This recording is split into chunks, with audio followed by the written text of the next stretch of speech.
guys, welcome back. Today is day 11 of the study, What If God Wrote Your Bucket List by Jay Paliatner. The title of today's study is Get Fired. Which is kind of weird because you've never had an actual job that you could have gotten fired at? Nope.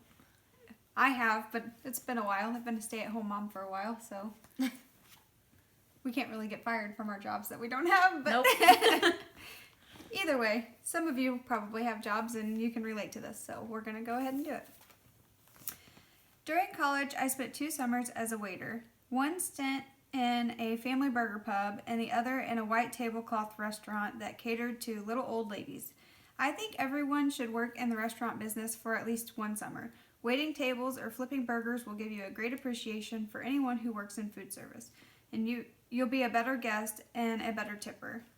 And I can kind of vouch for that because whenever I was younger, for 3 years, I think I worked in a restaurant as a waitress, and it gives you a good appreciation for what they do and what all they're required to do and how much flack that they take throughout the day. Maybe not from you, but they've probably taken it from somebody else who's not quite as nice, and so it makes you realize how much nicer you should be to them while they're waiting on you.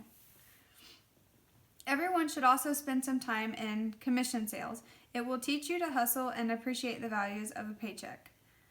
And I also think everyone should get fired at least once. That's one of those involuntary bucket list items with benefits. You'll know what it's like to hit bottom. Out of college, my first full-time job was selling photocopiers for the A.B. Dick Company.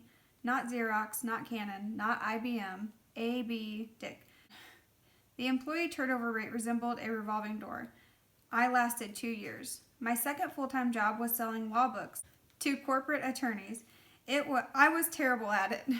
For almost 2 years, I lugged a 28-pound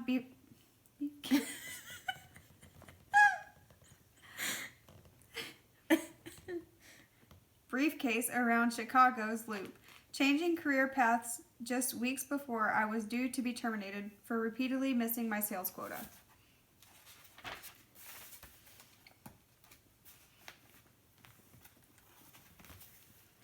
My third job was as a novice copywriter for a tiny ad agency on Chicago's famed Michigan Avenue. They hired me after landing the assignment to name a brand Frito-Lay's Sun Chips. When that project finished, they could no longer afford my minuscule salary. I was let go on my wife's 26th birthday.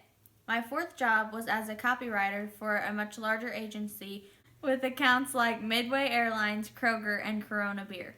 Over 5 years, I produced a ton of sparkling work and even wrote some jingles.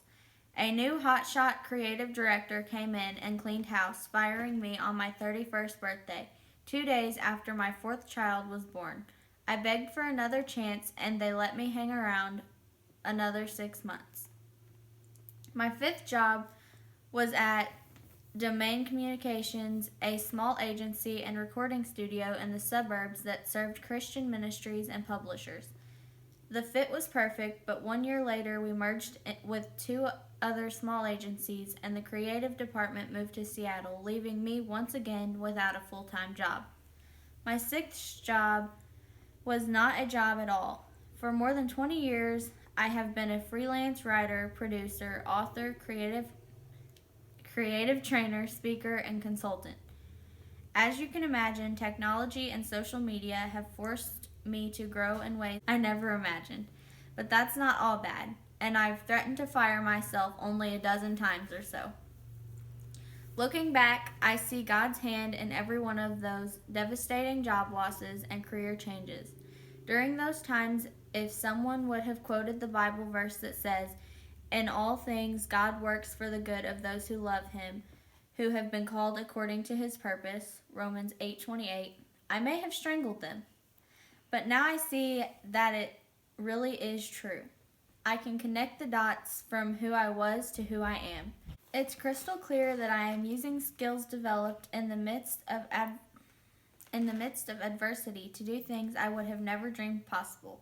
God really does work all things for the good. It says God uses it all, the good stuff and the bad. Search your heart, and you may realize that while victories are nice, you learn more and grew closer to God during your most painful losses. Trophies just sit on a shelf and gather dust. Scars stay with you and prove you're a survivor. So this makes me think about how, like, a lot of times people don't call out to God until they are at rock bottom, till they are suffering or struggling with something. And then they give God the opportunity to show his power and his strength in their lives. And then they're blessed by that. So give God the opportunity to work in your lives during those highs and those lows. And through that, you will grow closer to God. And the little check mark on the bottom says, treasure your opportunities to be an overcomer. So like I said, every opportunity like that, whether it be a high or a low, you're going to be an overcomer if you choose to give God the opportunity to help you work through it. That's all for today, guys. We hope you guys got something out of this study, and be sure to like and subscribe. And we'll see you in the next one. Bye.